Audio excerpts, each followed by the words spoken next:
Myself, Sonia Mary, Assistant Professor, Don Bosco College, Kottayam. Welcome to this session. Different disk scheduling അൽഗോരിതത്തെക്കുറിച്ചാണ് നമ്മളിവിടെ discuss ചെയ്യുന്നത്. Okay, അപ്പം ഡിസ്കിൻ്റെ orientation എങ്ങനെയാണെന്നും നമ്മളത് ആദ്യം അറിഞ്ഞിരിക്കണം. So let's move to the slide. Okay, ഒരു ഹാർഡ് ഡിസ്ക്കാണ് നമ്മളിവിടെ കാണുന്നത്. ഇവിടെ 3 ഡിസ്കുകൾ അറേഞ്ച് ചെയ്ത് വെച്ചിരിക്കുകയാണ്. ഒരു സ്പിൻഡിലിനുള്ളിൽ 3 ഡിസ്കുകളെ അറേഞ്ച് ചെയ്ത് വെച്ചിരിക്കുന്നു. ഓരോ ഡിസ്കിൻ്റെ അകത്തും കാണുന്ന കോൺസെൻട്രിക് സർക്കിൾസിന് പറഞ്ഞ പേരാണ് ട്രാക്ക്. ഓക്കെ, ഡിസ്കിനുള്ളിൽ കാണുന്ന കോൺസെൻട്രിക് സർക്കിൾസിന് പറഞ്ഞ പേര് ട്രാക്ക് എന്നാണ്. ദെൻ ഈ ട്രാക്കുകളെ നമുക്ക് കുഞ്ഞു കുഞ്ഞ് സെക്ടേഴ്സായിട്ട് ഡിവൈഡ് ചെയ്യാൻ പറ്റും. കോൺസെൻട്രിക് സർക്കിൾസിന് പറഞ്ഞ പേര് ട്രാക്ക് എന്നും, ട്രാക്കുകളെ ഡിവൈഡ് ചെയ്യുമ്പോൾ നമുക്ക് കിട്ടുന്നത് സെക്ടേഴ്സ് എന്നും. സെക്ടേഴ്സിൻ്റെ സൈസ് എന്ന് പറയുന്നത് 512 ബൈറ്റ്സ് ആണ്. ഓക്കെ, ട്രാക്ക് എന്താണ്, സെക്ടേഴ്സ് എന്താണെന്ന് നമ്മൾക്ക് മനസ്സിലായല്ലോ. ഇനി ഡിഫറെൻറ്റ് ട്രാക്സുകളെ നമ്മൾ അറേഞ്ച് ചെയ്ത് വരുമ്പോൾ, ഇപ്പോൾ track 0 of the first disk, track 0 of the second disk, track 0 of the third ഡിസ്കിനെ നമ്മൾ ഒരുമിച്ച് നോക്കുകയാണെങ്കിൽ നമ്മൾക്ക് അതിനെ സിലിണ്ടർ എന്ന പേര് കൊടുക്കാൻ പറ്റും. ഓക്കെ, ഇനി നമ്മൾ ശ്രദ്ധിക്കേണ്ടത് ഒരു റീഡ് റൈറ്റ് ഹെഡ് ഉണ്ട്.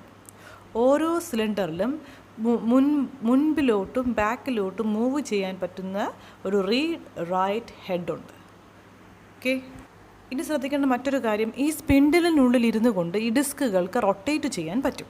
ഓക്കെ, സ്പിൻഡിനുള്ളിൽ ഇരുന്നു കൊണ്ട് ഡിസ്കുകൾക്ക് റൊട്ടേറ്റ് ചെയ്യാൻ പറ്റും. റീഡ് റൈറ്റ് ഹെഡിന് ടു ആൻഡ് ഫ്രോ ആയിട്ട് മുമ്പിലോട്ടും ഫോർവേഡ് ആൻഡ് ബാക്ക്വേർഡായിട്ട് മൂവ് ചെയ്യാൻ പറ്റും. ഓക്കെ, സിലിണ്ടേഴ്സ്, ട്രാക്ക്, സെക്ടേഴ്സ്, ഇത്രയും കാര്യങ്ങൾ നമ്മൾ ഈ ഫിഗറിൽ നിന്ന് മനസ്സിലാക്കണം. ഇനി നമ്മൾ നോക്കുന്നത് എന്താണ് ഡിസ്ക് ഷെഡ്യൂളിംഗ് എന്നാണ്. Disk scheduling is done by the operating system to schedule input-output request arriving for the disk. ഡിസ്കിൻ്റെ അകത്തുനിന്ന് റീഡ് റൈറ്റ് ഓപ്പറേഷൻ നടത്താൻ വേണ്ടി വരുന്ന ഓരോ ഇൻപുട്ട് ഔട്ട്പുട്ട് ഓപ്പറേഷൻസുകൾക്കും ഡിസ്കിനെ ഓപ്പറേറ്റിംഗ് സിസ്റ്റം ഷെഡ്യൂൾ ചെയ്ത് കൊടുക്കുന്നത് എങ്ങനെയാണ് എന്നാണ് നമ്മളിവിടെ നോക്കുന്നത്. ഒന്നുകൂടെ ശ്രദ്ധിച്ചേ, ഡിസ്കിൻ്റെ അകത്തുനിന്ന് ഡേറ്റയെ റീഡ് ചെയ്യാനോ റൈറ്റ് ചെയ്യാനോ വരുന്ന റിക്വസ്റ്റുകളെ ഓപ്പറേറ്റിംഗ് സിസ്റ്റം എങ്ങനെയാണ് ഹാൻഡിൽ ചെയ്യുന്നതെന്നാണ് നമ്മളിവിടെ പഠിക്കുന്നത്. It is also known as I/O scheduling. Disk scheduling is important because multiple input-output requests may arrive by different processes and only one input-output request can be served at a time by the disk controller. ഒന്നിലധികം input output request വരുവാണ്. ഡിസ്കിൽ നിന്നും data read ചെയ്യാനായിട്ട് ഒന്നിലധികം request വരുവാണെങ്കിൽ എങ്ങനെ ഇതിനെ handle ചെയ്യും? ഓക്കെ, ഡിസ്ക് കൺട്രോളർ എങ്ങനെ ഇതിനെ ഹാൻഡിൽ ചെയ്യും? Then 2 or more requests may be far from each other, so the result is a great disk arm movement. ഇനി റീഡ് ചെയ്യാനുള്ള റിക്വസ്റ്റുകൾ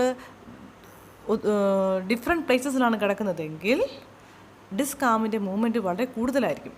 okay, another important thing as it is the slowest parts of the computer system.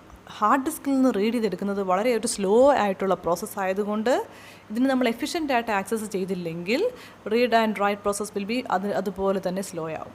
Okay, അപ്പോൾ disk ഷെഡ്യൂളിങ്ങിന് importance മനസ്സിലായാലോ. ഒന്നിലധികം request വരുമ്പോൾ എങ്ങനെ handle ചെയ്യും, disk movement എങ്ങനെ കുറയ്ക്കാൻ പറ്റും, ദെൻ സ്ലോവസ്റ്റ് പാർട്ടായ ഹാർഡ് ഡിസ്കിൻ്റെ അകത്തുനിന്നുള്ള റീഡ് റൈറ്റ് ഓപ്പറേഷൻ എങ്ങനെ എഫിഷ്യൻ്റ് ആയിട്ട് ചെയ്യാൻ സാധിക്കും. ഡിസ്ക് ഷെഡ്യൂളിങ്ങുമായിട്ട് വരുന്ന കുറച്ച് ഇമ്പോർട്ടൻറ്റ് ടേംസുകളാണ് നമ്മളിവിടെ ഡിസ്കസ് ചെയ്യുന്നത്. Okay, seek time.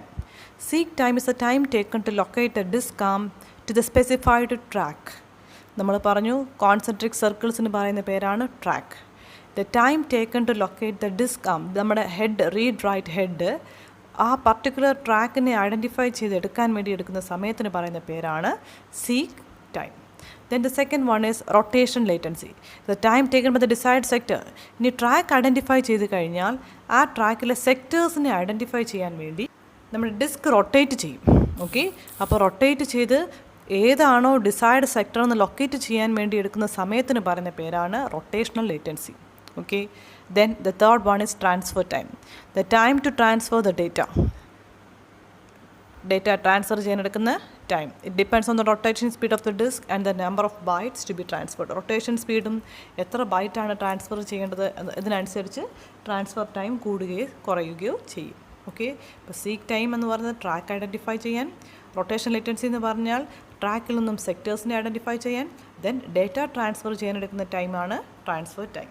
Disk access time എന്താണെന്ന് നമുക്ക് ഈ ഫിഗർ നോക്കുമ്പോൾ മനസ്സിലാക്കാൻ പറ്റും. The seek time track identify ചെയ്യാനെടുത്ത സമയം plus the rotational latency sector identify ചെയ്യാനെടുത്ത സമയം plus the transfer time, the time taken to transfer the data.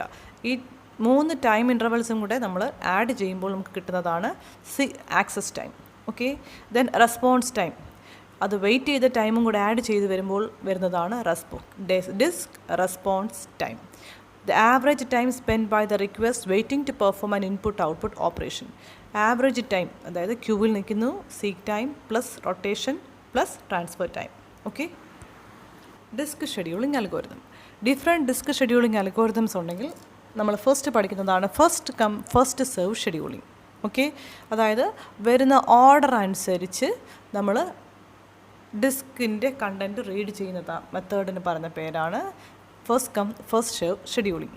Okay, simplest form of disk scheduling is the first come first served. ആദ്യം വരുന്ന order അനുസരിച്ച് നമുക്ക് റിക്വസ്റ്റുകളെ serve ചെയ്യുന്ന scheduling അൽഗോരിതമാണ് FCFS. ഇവിടെ നമ്മൾ ഒരു റിക്വസ്റ്റ് വന്ന ഒരു ഓർഡർ ഇവിടെ കൊടുത്തിരിക്കുകയാണ്. അതായത് റിക്വസ്റ്റ് വന്നത് 98, 183, 37, 122, 14, 124, 165 ആൻഡ് 67. ഇത്രയും സെക്ടേഴ്സാണ് നമുക്ക് റീഡ് ചെയ്യാനുള്ളത്. ഓക്കെ, ഇപ്പോൾ നമ്മുടെ ഫസ്റ്റ് നമ്മുടെ റീഡ് റൈറ്റ് ഹെഡ് ഇരിക്കുന്നത് സിലിണ്ടർ നമ്പർ 53-ലാണ്. ഓക്കെ, അപ്പോൾ നമുക്ക് വന്ന ഓർഡർ നോക്കിക്കേ, 98, 183. ഓക്കെ, ദെൻ 53 നിന്നും ഫസ്റ്റ് അത് 98-നെ സെർവ് ചെയ്യുന്നു, ദെൻ 183, ദെൻ 37, ദെൻ 122, 14, 124, 65, 67. വന്ന ഓർഡറിൽ തന്നെ ഡിസ്ക് സിലിണ്ടറിനെ റീഡ് ചെയ്ത് പോകുന്ന ഷെഡ്യൂളിംഗ് മെക്കാനിസമാണ് FCFS. അപ്പോൾ നമ്മൾ ഈ ഫിഗർ അനലൈസ് ചെയ്യുമ്പോൾ നമുക്ക് കാണാൻ പറ്റും, ഇനിഷ്യലി അതിരുന്നത് 53 പൊസിഷനാണ്, then it serve 98, move to 98-ലോട്ട് ചെന്നു, ദെൻ ബൈ ഓർഡർ ആയിട്ട് തന്നെ സെർവ് ചെയ്യും. Okay, the advantages of FCFS: every request get a fair chance, no indefinite postponement. For example ഇവിടെ റിക്വസ്റ്റുകൾക്ക് ചാൻസസ് കിട്ടുന്നു, സിമ്പിളാണ്, ഈസി ടു ഇംപ്ലിമെൻ്റ് ആണ്, റിക്വസ്റ്റുകളൊന്നും പോസ്റ്റ്പോൺ ചെയ്യാറില്ല. ഡിസഡ്വാൻറ്റേജ് എന്ന് പറഞ്ഞാൽ does not try for optimize seek time വളരെ കൂടുതലാണ്. And best suitable possible service ഇവിടെ പ്രൊവൈഡ് ചെയ്യുന്നില്ല. ഈ സെക്ഷനിൽ നമ്മൾ ഡിസ്ക് ഷെഡ്യൂളിംഗ് എന്താണെന്നും disk structure, different time, then FCFS എന്താണെന്ന് പഠിച്ചു. ആക്ടിവിറ്റി സെക്ഷനിലെ ക്വസ്റ്റ്യൻസ് നോക്കുക, അതിന് ആൻസേഴ്സ് ചെയ്യുക, പിക്ക് സെൻഡ് ചെയ്യുക. ഓക്കെ.